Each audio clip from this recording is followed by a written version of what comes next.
Y ahora queremos invitar al escenario al doctor Luis Fernando Andrade. Él es el presidente de la ANI.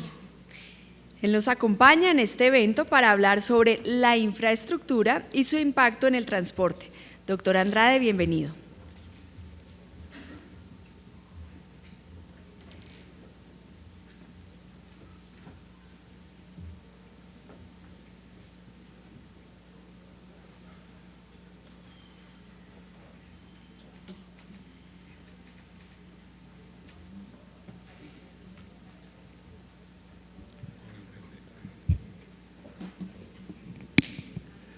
Bueno, muy buenas tardes a todos. Ya casi es fin de semana. Solo falto yo y creo que una presentación más. Bueno, quería hacerles una presentación sobre el avance de nuestro programa de infraestructura, lo que estamos haciendo en las autopistas de 4G y lo que estamos haciendo en general en otros modos de transporte. Yo creo que podría cubrir la presentación en unos 20 minutos, máximo media hora, y ahí podríamos tener una sesión de preguntas y respuestas.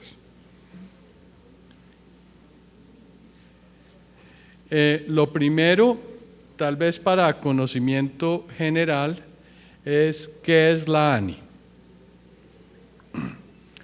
La ANI es una entidad del Ministerio de Transporte especializada en asociaciones público-privadas o concesiones. En Colombia pues ya tenemos una gran historia de concesiones y en términos generales vamos por un camino en que la red vial principal del país va a estar concesionada. En este momento tenemos 49 corredores de carreteras concesionados, la gran mayoría de estos recientemente concesionados a través del programa de 4G. Tenemos 2 concesiones férreas, que es la concesión de Fenoco en el norte del país y la concesión del Tren del Pacífico, que en este momento está suspendida. Tenemos 55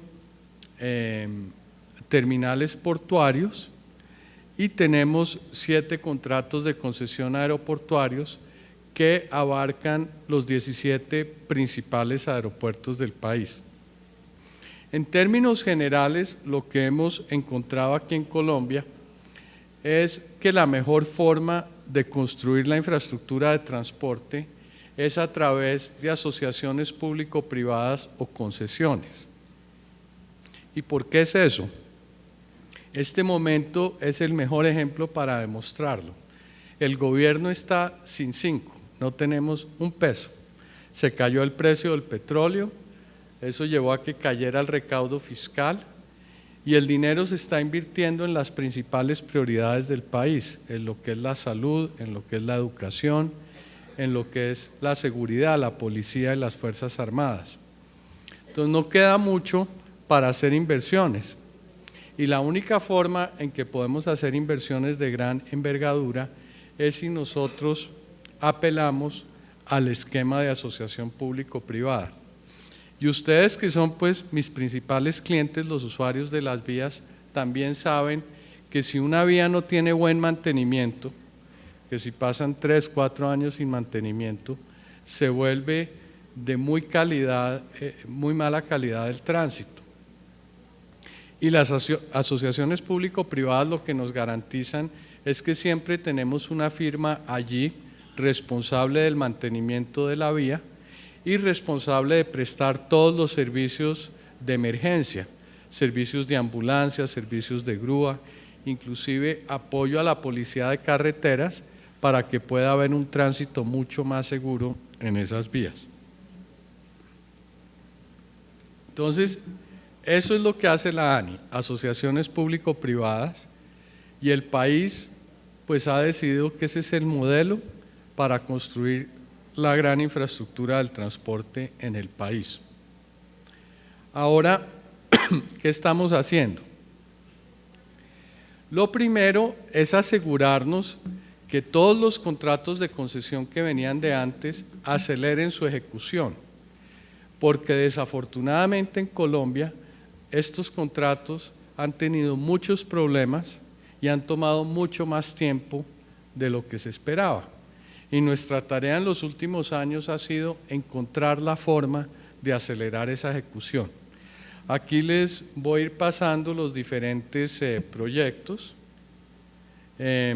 Tenemos, por ejemplo, los proyectos alrededor de Bogotá hacia Villeta, Bogotá hacia Villavicencio, Bogotá hacia Faca y la salida de Medellín hacia Puerto Triunfo. Esos son los proyectos de primera generación.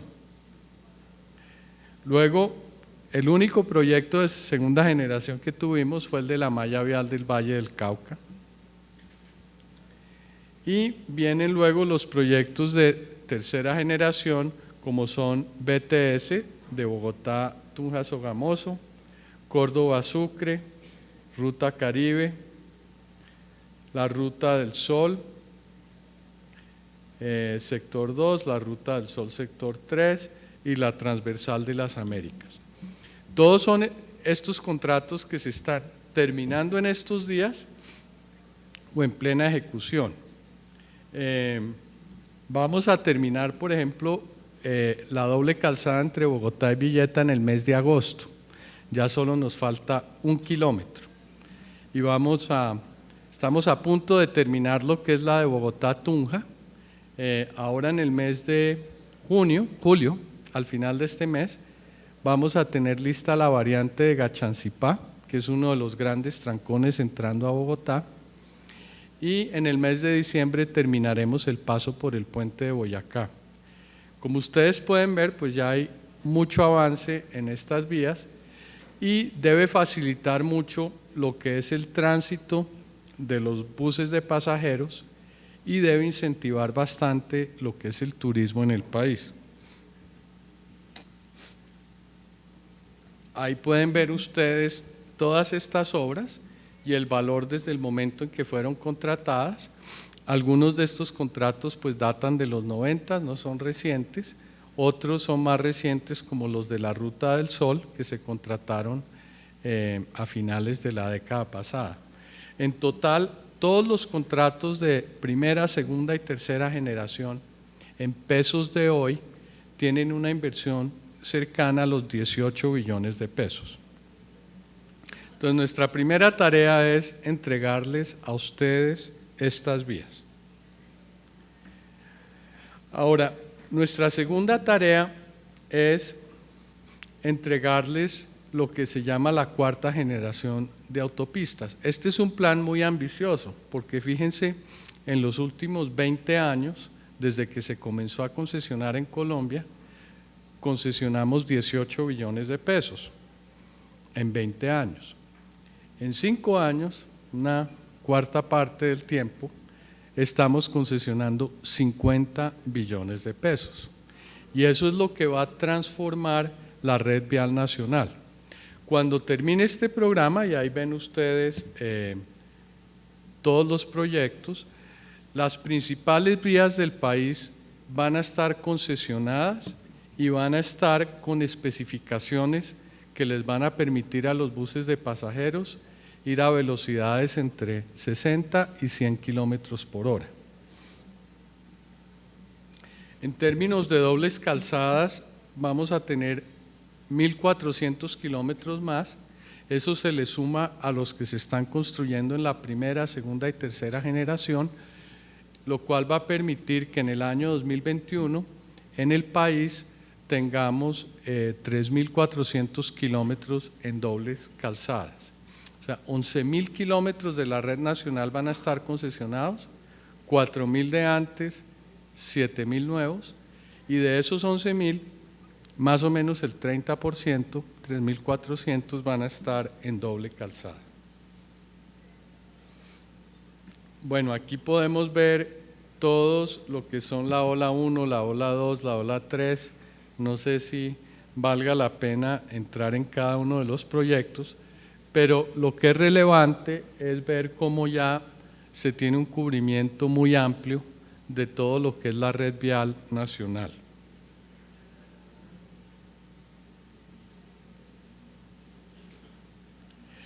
Ahora, nosotros ya arrancamos la construcción en algunos de estos proyectos. Por ejemplo, ya arrancó la construcción en Río de Oro, Agua Clara, Gamarra, o sea, para ir hacia Ocaña desde el Valle del Magdalena. La vía de Cartagena a Barranquilla, ahí se están haciendo dos intervenciones muy importantes. Una es el puente sobre la Ciénaga de la Virgen saliendo de Cartagena, que va a descongestionar toda la salida de Cartagena hacia Barranquilla. Y la segunda circunvalar de Barranquilla, que es un anillo vial que va de Malambo a Galapa y luego a Puerto Colombia. Esa va a ser la primera vía de 4G que se entrega. En 3 años ya deberían estar terminadas las obras. Fue la primera que arrancó. También estamos construyendo la perimetral oriental de Cundinamarca, esa es aquí cerca, y la obra principal es la nueva vía entre La Calera, Choachí y Cáqueza, que va a permitir que los vehículos que vengan de Cundinamarca, que vengan del norte, con destino a los llanos orientales, no tengan que pasar por Bogotá.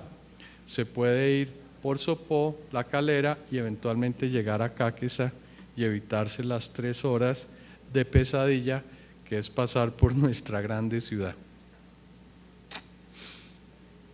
Tenemos la vía de Girardonda a Puerto Salgar. Esta es la continuación de la Ruta del Sol. La Ruta del Sol termina en el Valle del Magdalena en Puerto Salgar y nos permite seguir en línea recta hacia Neiva y hacia Mocoa. Tenemos el corredor Pacífico 3, ese es el corredor que va de la Virginia hasta La Pintada en la zona cafetera. El corredor Pacífico 2, que va desde La Pintada hasta Bolombolo.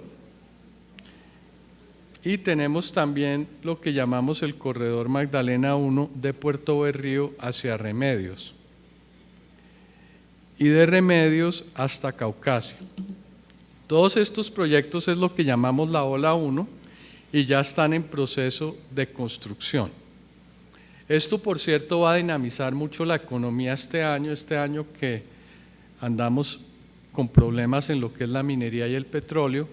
Todas estas actividades relacionadas a la construcción deberían ayudar a compensar bastante el efecto. También arrancamos la doble calzada, la construcción de la doble calzada entre Ibagué y Cajamarca, que empatará a la entrada de las obras del túnel de la línea.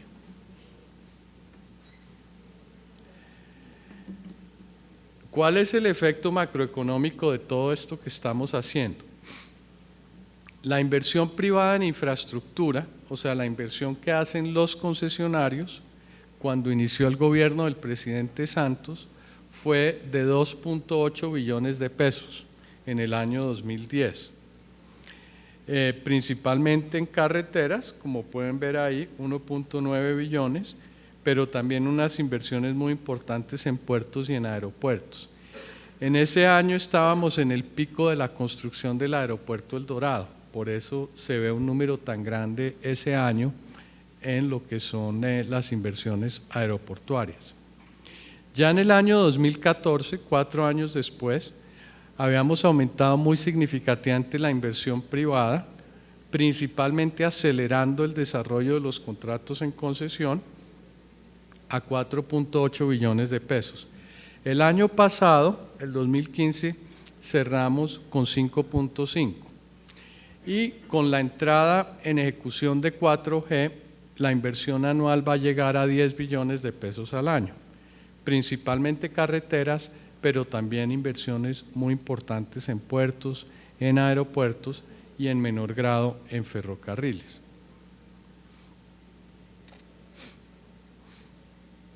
¿Qué efecto debe tener esto en la economía?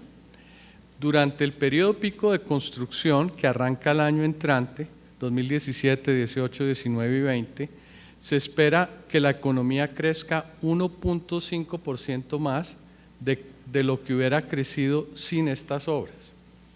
Ahora, cuando arrancamos a planear esto en el 2012, decíamos que eso iba a permitir que la economía, en vez de crecer al 4,5%, creciera al 6%. Ahora, probablemente lo que va a pasar es que la economía, en vez de crecer al 2,5%, crezca al 4%. Pero aún así es un impulso muy, muy importante para la economía nacional. El otro tema que es muy importante es que aumenta el crecimiento potencial del PIB.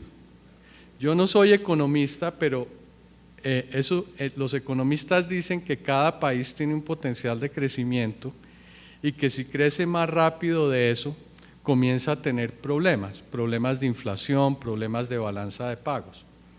Y ellos estiman que el crecimiento potencial de Colombia es 4.6%, que es el promedio de los últimos 15 años. Cuando estas obras estén terminadas, el país va a ser más eficiente desde el punto de vista logístico y eso va a permitir que pueda crecer más, que podamos crecer a una tasa del 5.3% sin que se generen desbalances en la economía. Y una cosa muy, muy importante, que ya estamos comenzando a ver el efecto, que es la caída en desempleo.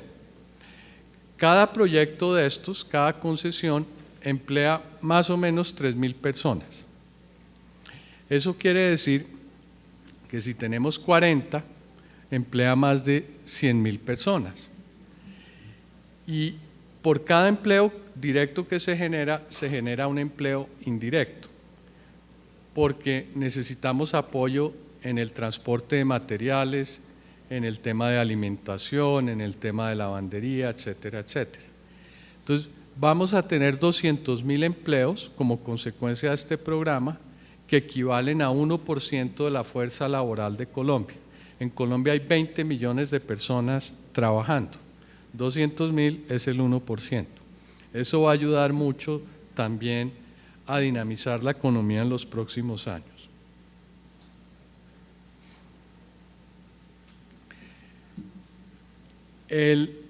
La actividad constructiva arrastra otras industrias. Aquí tengo unos ejemplos, no son todos, pero por ejemplo, para construir todas estas vías se necesitan 5 millones de toneladas de cemento, que en 5 años es 1 millón de toneladas al año. Hoy en día la producción de cemento es de 12 millones de toneladas. Entonces esto implica que aumente la producción como en un 8%. Se necesitan 940,000 toneladas de acero, que son 180,000 toneladas por año. Hoy se consumen en Colombia 1.3 millones de toneladas, o sea, se va a consumir 15% más de acero de lo que normalmente se consume. Vamos a necesitar 1.4 millones de toneladas de asfalto, que son 280,000 toneladas al año, 30% más de lo que se consume hoy en día. No, perdón, sí. Y vamos a necesitar entre 1.6 y 1.8 mil toneladas de explosivos. Entonces, esto pues no incluye el análisis de gravas, no incluye el análisis de textiles, pero definitivamente tiene un efecto bastante importante en jalonar la economía. Ahora, aquí les tengo un ejemplo ya de los beneficios concretos en una ruta determinada. Estas cifras las hicimos para un camión de carga, no las hicimos para un bus de pasajeros. El bus puede obviamente transitar más rápido. Pero, por ejemplo, si vemos hoy en día el corredor Bogotá-Ye de Ciénaga, son 903 kilómetros. Hoy en día se está tomando entre 20 y 24 horas. Cuando terminemos la doble calzada hasta Ciénaga se va a demorar 14 horas y automóviles que hoy en día se demoran 14 horas van a demorar 11 horas.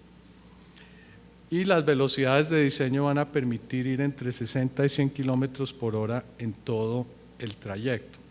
De eso estamos relativamente cerca, porque ya más del 42% de ese corredor vial está terminado.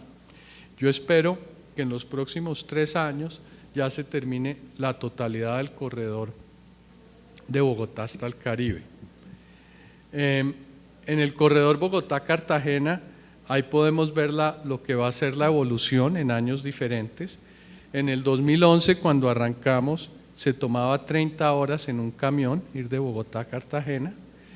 En este año se está tomando 25 horas con las mejoras que estamos haciendo, y para el año 2021 se van a tomar 15 horas. Déjenme ver si aquí se explica, sí, allá adelante les explico por qué, pero básicamente se va a tomar la mitad del tiempo ir de Bogotá a Cartagena. Ahí, por cierto, ustedes van a poder quitarle algo de la participación de mercado a los aviones, porque en la medida en que los aviones se volvieron más baratos, le comieron parte de la tajada al transporte en bus. Pero ahora que vamos a mejorar las vías y uno pueda ir a Cartagena en la mitad del tiempo, puede ser que se pueda recuperar una parte de lo que se perdió a las líneas de bajo costo. Este es un ejemplo de la transformación que está ocurriendo. En el año 2011, de ir de Bogotá a Cartagena eran 1.055 kilómetros y prácticamente todo en calzada sencilla, no había doble calzada en el camino.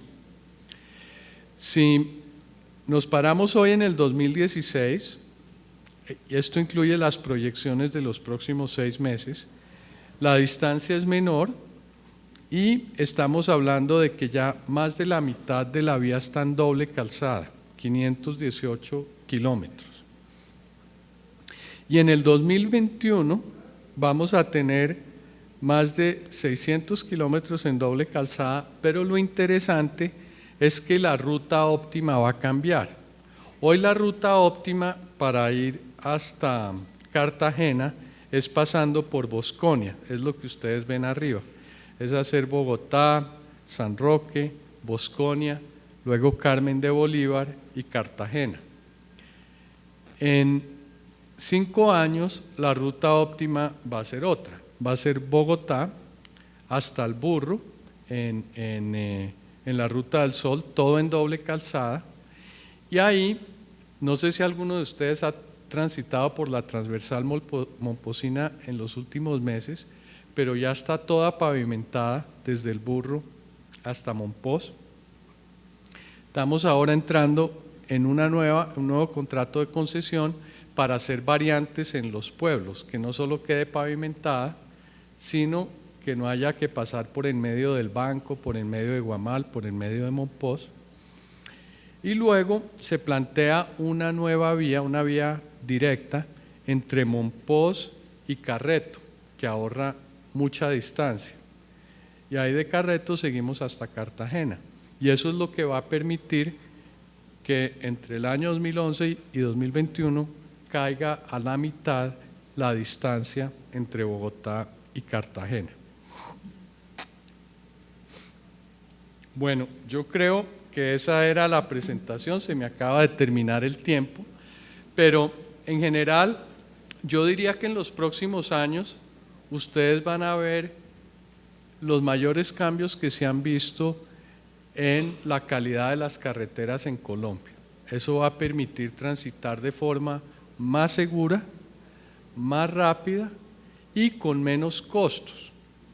Ahora, nosotros recibimos muchas críticas por los peajes, ¿no? Y nos dicen, Luis, usted está llenando de peajes todo el país y están subiendo las tarifas de los peajes y nosotros no podemos pagar esos peajes, no podemos pagar esos peajes porque somos muy pobres. Pero resulta, ahí si me pudieran volver a poner la presentación, quería mostrarles el ejemplo de Cartagena, que ahí lo tenemos. Aunque hay un aumento de peajes, está la caída de los costos de operación de los vehículos que más que se compensan. Miren la primera columna. En la primera columna del año 2011, todo en calzada sencilla, el estimado nuestro del costo de operación vehicular, utilizando el sistema de costos eficientes del Ministerio de Transporte, nos da 4.500.000 pesos en una tractomula. No sé cómo es diferente esto en un bus. Los peajes eran 367.000 pesos para ir hasta Cartagena, para un costo total de 4.9 millones de pesos. Si vamos a la columna 2021, con lo que estamos haciendo en 4G, sí tenemos un aumento grande de peajes. Pasa de 367.000 pesos a 519.000 pesos. O sea, para una tractomula es un aumento de 150.000 pesos en peajes, en todo el recorrido. Pero miren lo que pasa en el costo de operación vehicular. Cae de 4.5 millones a 3.7 millones, por lo que el total cae en 9%. Y eso no incluye la posibilidad de hacer el doble número de viajes. Porque si ustedes ven arriba, en el primer caso me demoro 30 horas y en el segundo caso me demoro 15. Entonces, eso es importante, digamos, que lo sepan, es importante para nosotros comunicarlo, porque aunque sí es verdad que los peajes aumentan, también es verdad que los beneficios son muy superiores a este costo. Y como son la única fuente que tenemos para hacer vías, especialmente en esta época de crisis, tenemos que defender la instalación de peajes, por más desagradable que sea, pero sin esos peajes no podemos terminar este programa tan ambicioso que les va a traer tanto beneficio a los usuarios. Bueno, creo que tenemos unos minutos para preguntas y respuestas. Necesito una persona con micrófono que se lo vaya llevando a aquellos que quieran participar. Señor, ahí llegó el micrófono.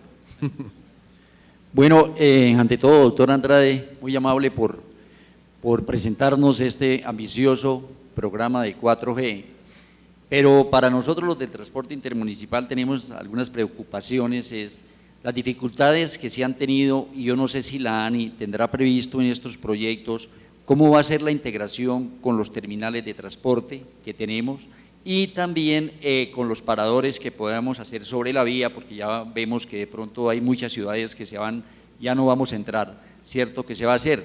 Y también de una, porque ya íbamos a hablar con usted privadamente, pero se lo manifiesto acá, es que nos colabore, estamos haciendo la terminal de Melgar, donde sector público, Melgar. sector privado, sí. A ver, que no tenemos el retorno en el sentido Bogotá, Girardot, entonces nos quedaría una terminal en un solo sentido. Le hemos cursado algunas notas, mi doctor Andrade, a ver si nos puede colaborar en eso, pero también lo fundamental es cómo sería la integración de los terminales de transportes, cómo mejoraríamos la movilidad en estas vías. Bueno, el tema de terminales de transportes no es nuestra responsabilidad, entonces me voy a abstener de responder esa pregunta, aunque yo creo que hay ideas muy buenas que tenemos que aprovechar, ¿no? Yo, por ejemplo, le he oído al Distrito Capital la idea de tener, por ejemplo, una terminal de transporte en la 80, justo antes de cruzar el río Bogotá, y otra terminal por el norte en el área del Buda. Entonces, si se hacen esas terminales, pues va a ser mucho mejor. Pero nosotros, en lo que es el diseño de nuestras autopistas intermunicipales, no estamos trabajando en el tema de los terminales de transporte. Ese es un tema pues que deben tratar con las secretarías de tránsito de los diferentes municipios y obviamente con el Ministerio de Transporte. Ahora, la segunda pregunta con relación a ese retorno en Melgar, estoy muy consciente de él, pero resulta que teníamos un contratista medio quebrado en la vía Bogotá-Girardot, y gracias a Dios se terminó esa concesión. Esa concesión acaba de revertir al Estado. Nosotros estamos en el proceso de licitación de ampliar la vía Bogotá-Girardot, tener un carril adicional en cada sentido y para hacer las obras que quedaron faltando de la concesión anterior, entre ellas el retorno. Ya recibimos las propuestas, la adjudicación debe ocurrir en un mes. Entonces, ahí lo que les sugiero es que tan pronto se tenga la adjudicación, tengamos una reunión con el nuevo concesionario para asegurarnos que en su plan de obras esté ese retorno en Melgar. Y tenía otra pregunta que se me olvidó cuál era, o le respondí ya a las dos. Y los paraderos sobre las vías, sí. A ver, todos estos proyectos, no todos, la mayoría de ellos tienen un requerimiento de tener islas de descanso. Y ahí yo creo que hay una oportunidad muy interesante porque lo que yo me he dado cuenta es que a la mayoría de los concesionarios no les interesa operarlas, ellos lo que quieren es construir y están buscando empresas que les ayuden a manejar esos centros de descanso donde hay gasolinera, restaurante, inclusive en alguno de ellos hoteles. Pero prácticamente en todos los proyectos se espera que se construyan ese tipo de instalaciones. Doctor Andrade, yo no podría dejar pasar esta oportunidad para que usted le diera al país transportador cuándo va a estar la ruta Ibagué, túnel de la línea. Desde que me conozco se ha oído hablar del túnel de la línea y eso siempre ha sido imposible en todos los gobiernos. Eso parece ser una obra imposible. Bueno, ahí otra vez me voy a excusar de dar una respuesta porque ese es un proyecto del Invías. Pero le cuento que estuve visitando el túnel, me invitaron el otro día los señores del Invías y esa obra va muy adelantada. Es una obra pues donde ya toda la excavación se hizo, van en un gran porcentaje de lo que es el recubrimiento y pues ya están entrando en las fases finales. Lo que sí estamos haciendo nosotros, el proyecto de la línea tiene la doble calzada de Calarcá hasta el túnel y luego un poco de la doble calzada saliendo del túnel. Nosotros con el contrato de Girardot Ibagué Cajamarca estamos terminando la doble calzada de Cajamarca hacia Ibagué y también ya tenemos en evaluación una APP, una iniciativa privada para hacer el segundo túnel. Ahora, nosotros pues no hemos hablado mucho de eso porque francamente mientras no se termine el primer túnel, salir a decir que tenemos una propuesta avanzada para el segundo túnel es medio arriesgado. Pero yo sí creo que ya estamos cerca de ver la luz al final del túnel y que este paso por la cordillera no sea tan terrible. Bueno, desafortunadamente utilicé todo el tiempo, aquí ya he recibido una notica que es hora de terminar, pero pues quería agradecerles mucho esta invitación y cualquier pregunta que tengan, cualquier forma en que los podamos ayudar, están bienvenidos en la ANI. Muchas gracias.